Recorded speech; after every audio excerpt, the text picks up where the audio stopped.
अब video second part में हम ये देखेंगे कि मर्टन ने प्रकारवाद के संबंध में क्या कहा है, क्यों मर्टन का सिद्धांत हमें अलग से दिखाई देता है और उसका महत्व प्रकारवाद में क्यों माना गया है।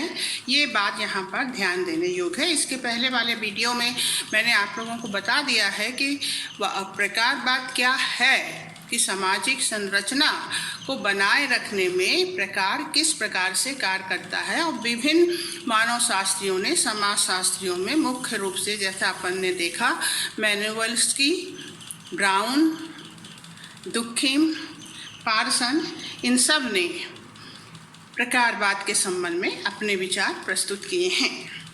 अब हम देखेंगे कि मर्टन के विचार क्या हैं। तो मर्टन ने प्रकारवाद के संबंध में जो विचार उत्पन्न किए हैं वो एक विचार के रूप में उन्होंने प्रस्तुत किया है।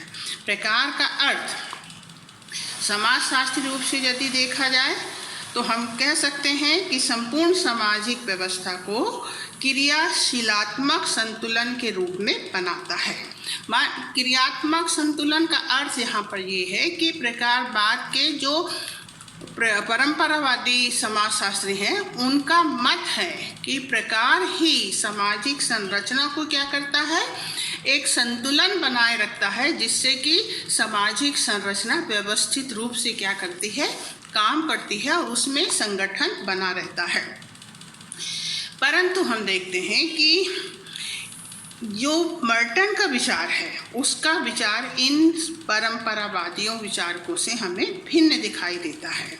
मर्टन ने अपने विचारों में इस बात को माना है कि परंपरावादियों ने जिस प्रकार से प्रकार शब्द को, फंक्शन शब्द को भिन्न भिन्न रूपों में स्पष्ट किया है, उसमें से वो केवल दो तथ्यों को मानने को यहाँ पर तत्पर दिखाई देता है। एक तो सावीय व्यवस्था में प्रकार किस प्रकार से काम करता है, और दूसरा जो है एक सावीय व्यवस्था के अंतर्गत किसी लक्ष्य, उद्देश्य आदि के परिणामों के रूप में प्रकार। मतलब कहने का ये है कि मर्टन जो है वो सामाजिक संरचना में एक कार्य प्रणाली को प्रस्तुत करता है और जो सामाजिक व्यवस्था को उत्पन्न करता है तथा उसको बनाए रखता है। ये मर्टन का कहना है कि ये तो एक प्रोसीजर है कि किस प्रकार से सामाजिक व्यवस्था जो है उसका निर्माण होगा और किस प्रकार से उसको बनाए रखा जा सकता है।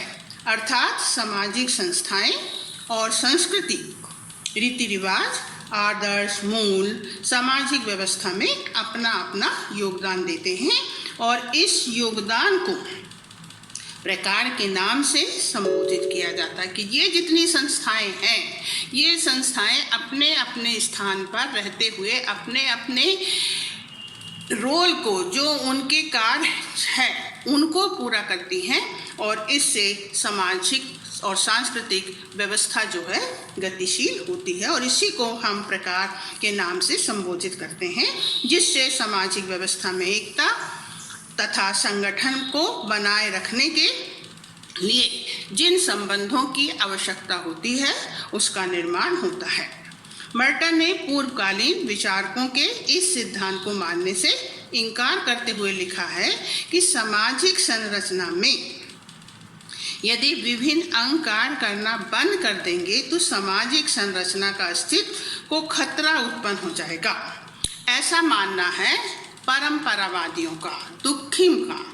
पार्सन ने भी इसका समर्थन किया है कि यदि ये एजेंसियां अपना प्रकारात्मक कार्य करना बंद कर देंगी तो सामाजिक व्यवस्था का अस्तित्व जो है वो खतरे में पड़ जाएगा।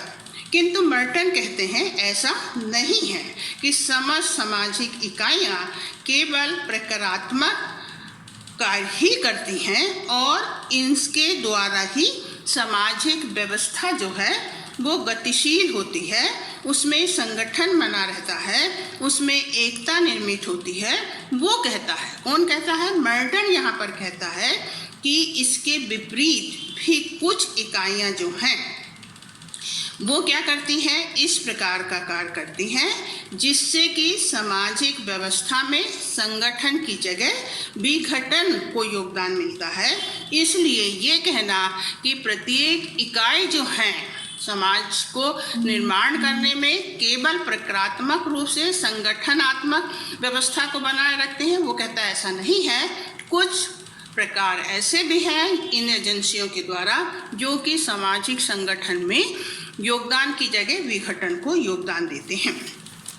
और तीसरी बात जो है कि जो परंपरावादी कहते हैं कि इसलिए इन इकाइयों का होना प्रत्येक सामाजिक व्यवस्था के लिए अनिवार्य है। यदि ये कार्य करना बंद कर देंगी तो समाज जो है वो समाप्त हो जाएगा।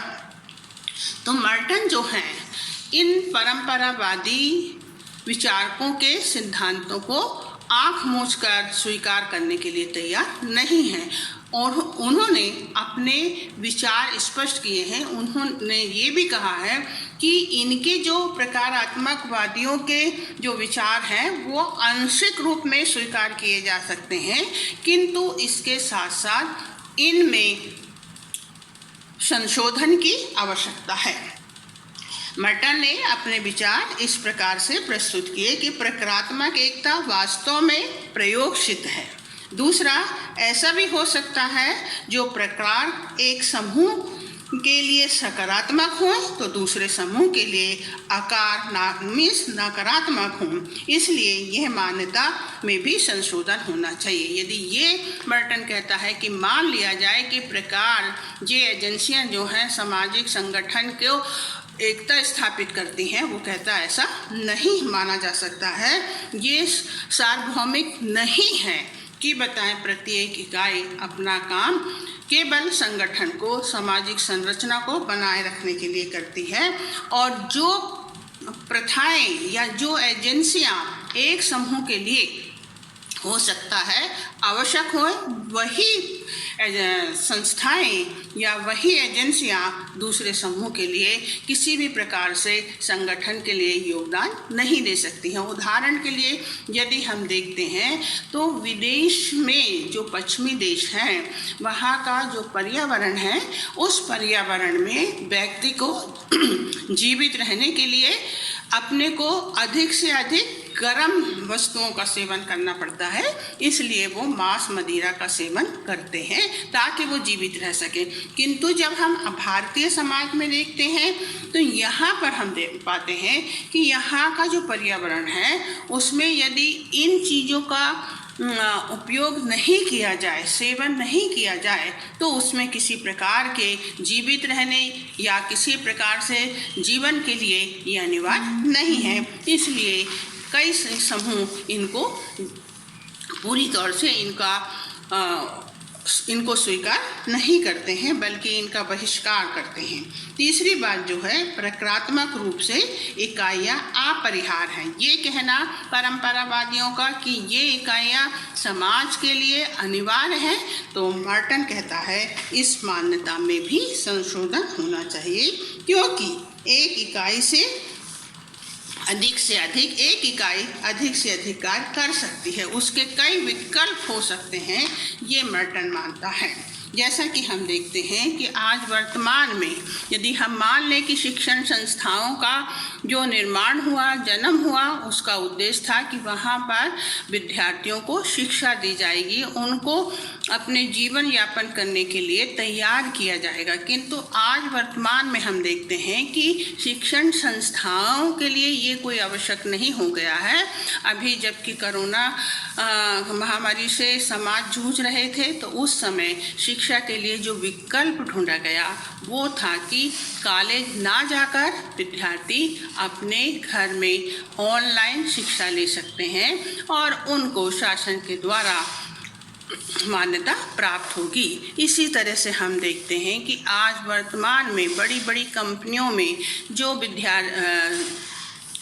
काम कर रहे हैं कर्मचारी, वो यदि अपने को एजुकेशन को आगे बढ़ाना चाहते हैं तो उनके लिए भी हम देखते हैं कि कई संस्थाएं जो हैं उनके साथ सहयोग करने लगी हैं। Educative PG diploma in data science जो ITI बेंगलोर के द्वारा विद्यार्थियों को प्रदान किया जा रहा है, उनकी शिक्षा ऑनलाइन दी जा रही है।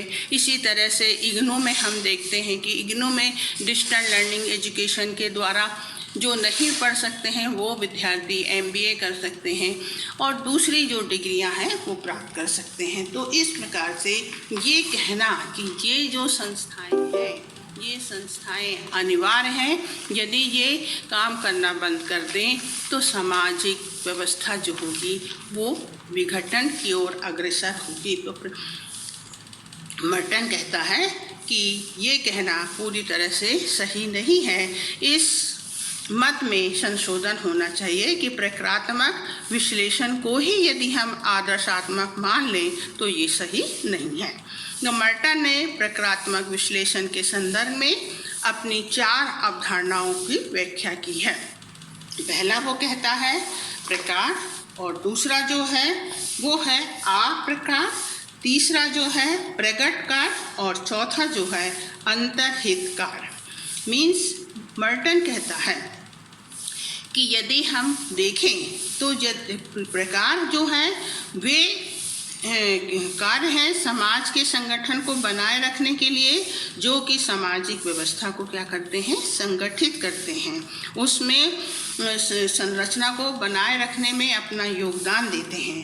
और दूसरे जो हैं, जैसा कि मर्टन ने कहा है कि अप्रकार का अर्थ होता है कि ऐसे कोई कार्य जो सामाजिक उद्देश्य की पूर्ति में जो कार्य बाधा बनते हैं उनको हम अप्रकार के नाम से जानते हैं। तीसरा जो है प्रगटकार का अर्थ होता है कि जब कोई कार्यकर्ता के द्वारा अपने उद्देश्य पूर्ति के लिए किया जाता है तो उसे प्रगट कार्य कहते हैं, जो दिखाई देता है कि एक व्यक्ति जो कार्य कर रहा है वो कार्य से सभी को अवगत किया जा सके। यदि एक व्यक्ति सिनेमा देखने जा रहा है तो ये सबको मालूम है कि अमुक व्यक्ति सिनेमा देखने जा रहा है, माने उसका ये कार्य जो है उसका परिणाम व्यक्ति को दिखाई देता है। और दूसरा जो है, चौथा जो है वो अंतर्हितकार, यदि कर्ता के द्वारा किसी कार्य के ऐसे परिणाम उत्पन्न हो जाएं जिसके विषय में उसने सचेत रूप में सोचा नहीं था, माने जो वो काम कर रहा है, यदि मैंने उदाहरण दिया कि वो सिनेमा गया, परंतु वो सिनेमा जब गया तो ये उसने सचेत रूप में इस क्रिया को क्या किया है, गतिशील किया है। किंतु हो सकता है कि जब वो सिनेमा देखने जाता है और वहाँ का कोई पात्र ऐसा होता है जिससे कि उसका जीवन दर्शन ही बदल जाए, तो ऐसे कार्य को जो कि जिसके बारे में उसने सोचा नहीं था, परंतु उसका जो जीवन है उस पात्र के द्वारा प्रभावित होकर पूरी तरह से बदल गया, तो इसे हम कहते हैं अंतर्निहित कार्य। मीन्स कोई क्रिया करने के पीछे एक ऐसी अंतर्निहित क्रिया होती है जिसके बारे में हम जानते नहीं हैं। हो सकता है उसके दूरगामी परिणाम होए और उस परिणाम को हमें किसी प्रकार की जानकारी नहीं होती है। तो इसी तरह से एक दूसरे उदाहरण में भी हम समझ सकते हैं कि एक व्यक्ति अपनी थकान को दूर करने के लिए शराब पीता है, यह उसका प्रगट कार्य है क्योंकि उसने सचेत रूप में यह निश्चित उद्देश्य के लिए ऐसा किया। परंतु यदि उसका बच्चा पिता को देखकर ऐसा करने लगे तो ये उसका अंतर्हितकार होगा जिसके संबंध में उसने कभी सोचा नहीं था। तो इस तरह से मर्टन जो है अपने सिद्धांत के द्वारा इस प्रकार स्पष्ट करना चाहता है कि किसी भी सिद्धांत को हमें आँख मूंझकर स्वीकार नहीं करना चाहिए, उसका विश्लेषण करना चाहिए और उस विश्लेषण के आधार पर जो हमारे विचार हैं उसको प्रस्तुत करने की कोशिश करना चाहिए। इसीलिए कहा जाता है कि मर्टन का जो विश्लेषण है वो पूरी तरीके से एक नए रूप में, एक विचार के रूप में समाज के सामने दिखाई देता है।